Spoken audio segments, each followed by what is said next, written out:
Aujourd'hui, nous allons vous raconter l'histoire incroyable d'un homme. Cette histoire se déroule en avril 1945, en pleine guerre du Pacifique. Desmond Thomas Doss est né à Lynchburg, en Virginie, en février 1919 et est élevé dans une famille, et notamment par une mère, qui appartient à un courant du protestantisme qui s'appelle les Adventistes du 7e jour.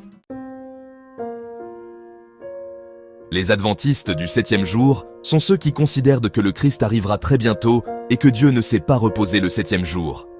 C'est une des 350 églises protestantes des États-Unis.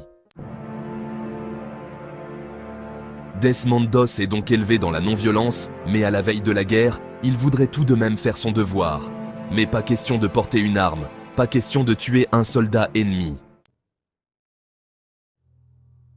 Il suit donc tout naturellement une formation d'infirmier, et il est intégré dans une unité d'infanterie qui part dans le Pacifique, où les États-Unis interviennent depuis l'attaque de Pearl Harbor. Il se retrouve au beau milieu du feu, puisque c'est alors la bataille d'Okinawa. En avril 1945, son bataillon se bat à un endroit un peu particulier.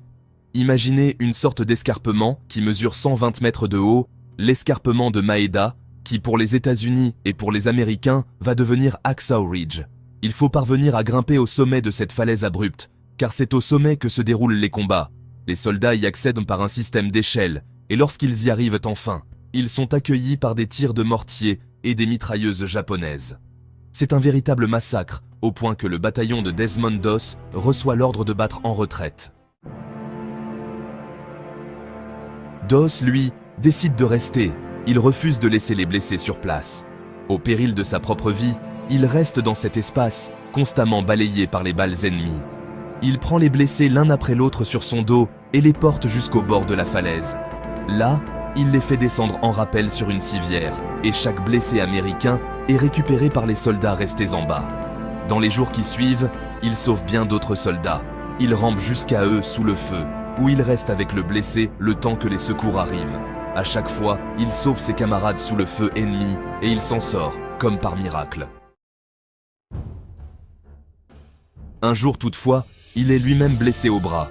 Lorsqu'il examine la gravité de sa blessure, il exige de quitter la civière dans laquelle on l'a mis pour la laisser à un blessé plus gravement atteint. Il prend son fusil et attache la crosse sur son bras pour en faire une attelle. Il rampe alors sur 300 mètres jusqu'à l'ambulance. Le seul objecteur de conscience à recevoir la médaille d'honneur. Grâce à son exceptionnelle bravoure et une détermination sans faille, le soldat de première classe Desmond Doss sauve la vie de 75 soldats. Lui-même est évacué d'Okinawa le 21 mai 1945 à bord de l'US Mercy. Et son nom devient un symbole dans la 77e division d'infanterie et dans toute l'armée des États-Unis. En 1946, avant d'être libéré de l'armée, on lui diagnostique la tuberculose. Il va passer 5 ans et demi dans des hôpitaux avant d'être définitivement libéré en août 1951. Le caporal infirmier Desmond Doss, pour avoir refusé de porter une arme et de tuer ses adversaires, et en sauvant des dizaines de soldats, recevra la plus haute distinction militaire des États-Unis. Ce n'est donc pas pour ses faits d'armes, mais pour ses faits de bravoure que Desmond Doss est devenu le premier et le seul objecteur de conscience à recevoir la médaille d'honneur. Il meurt le 23 mars 2006 à l'âge de 87 ans.